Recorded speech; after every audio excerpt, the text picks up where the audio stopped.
Hi guys, welcome to Bujjithalli Shanvi YouTube channel. So ఇవాళ నేనైతే మీకు మా కమ్యూనిటీ ఎలా ఉండబోతుందో చూపిస్తాను. వెదర్ కూడా చాలా బాగుంది, చాలా కూల్గా ఉంది. ఇంకెందుకు లేట్, రండి చూసేద్దాం. మా కమ్యూనిటీ నేమ్ ఎన్ఆర్ ఇన్ఫ్రా అల్టిమస్ అండి. ఇక్కడైతే అన్ని ఇండిపెండెంట్ హౌసెసే ఉంటాయి, డూప్లెక్స్ ఇంకా ట్రిప్లెక్స్. సిటీకి దూరంగా ఉంటుందండి ఈ కమ్యూనిటీ. ఏ డిస్టర్బెన్సెస్, పొల్యూషన్ ఉండదు, ఇంకా చాలా పీస్ఫుల్గా ఉంటుంది. చూడండి, ఇలా స్ట్రైట్ వెళ్ళి లెఫ్ట్ తిరిగితే క్లబ్ హౌస్ వస్తుంది. ఇదే మెయిన్ గేట్ అండి.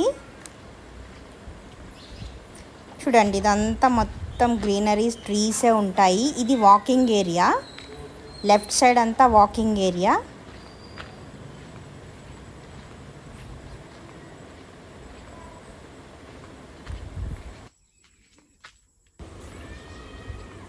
ఇదిగోండి రైట్ సైడ్, ఇది క్లబ్ హౌస్. ఇక్కడ బర్త్డే పార్టీస్, మీటింగ్స్, ఫెస్టివల్స్ అన్నీ ఇక్కడే చేసుకుంటారు. ఇంకా చాలా క్లాసెస్ కూడా జరుగుతాయి ఇక్కడ. కరాటే క్లాసెస్, డాన్స్ క్లాసెస్, ఇంకా డ్రాయింగ్ క్లాసెస్. షాన్వి ఇది తీసుకో, ఇగో సైకిల్ సైకిల్ సైకిల్ తీసుకో. వద్దులే పద. షాన్వి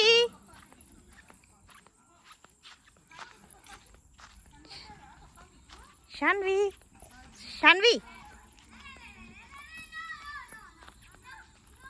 ఇది చూడు. ఇది ఓపెన్ జిమ్, పెద్దవాళ్ళకి ఇంకా చిన్నపిల్లలు కూడా ఎక్సర్సైజ్ చేసుకోవచ్చు. చూడండి, చాలా ఉన్నాయి ఇక్కడ ఎక్సర్సైజ్ చేసుకోవడానికి. ఇది చిన్నపిల్లల పార్క్ అండి, ఇంకా ఇండోర్ గేమ్. అక్కడ క్రికెట్ ఆడుకోవచ్చు. యాక్చువల్గా శాండ్లో ఆడుకుంటే ఇమ్యూనిటీ వస్తుంది అంటారు కదా, సో పిల్లలు ఇక్కడ శాండ్లో కూడా ఆడుకోవచ్చు. చూడండి ఎంత బ్యూటిఫుల్గా ఉందో. పిల్లల్లా బయట ఆడుకుంటే సోషలైజేషన్ పెరుగుతుంది, ఇంకా ఫ్రెండ్స్తో కూడా ఈజీగా మింగిల్ అవుతారు వాళ్ళు. చిన్నపిల్లలకైతే చాలా మంచిదండి కమ్యూనిటీ. ఇంకా పేరెంట్స్కి కూడా ఏ భయము ఉండదండి. పిల్లల్ని అలా వదిలేసినా కూడా ఫుల్ సెక్యూరిటీ ఉంటుంది. స్విమ్మింగ్ పూల్ కూడా రెడీ అవుతుందండి, అది ఇంకా కన్స్ట్రక్షన్లోనే ఉంది. ఇలా హ్యాపీగా పిల్లలతో కొంచెం సేపు టైం స్పెండ్ చేయొచ్చు అండి పార్క్లో. ఇంకా ఎక్సర్సైజెస్ కూడా చేసుకోవచ్చు. చూడండి, మేము వెళ్ళేసరికి అయితే నైట్ అయిపోయింది. ఈ వీడియో మీకు నచ్చినట్లయితే లైక్, షేర్ ఇంకా సబ్స్క్రైబ్ చేయండి గాయ్స్. బాయ్.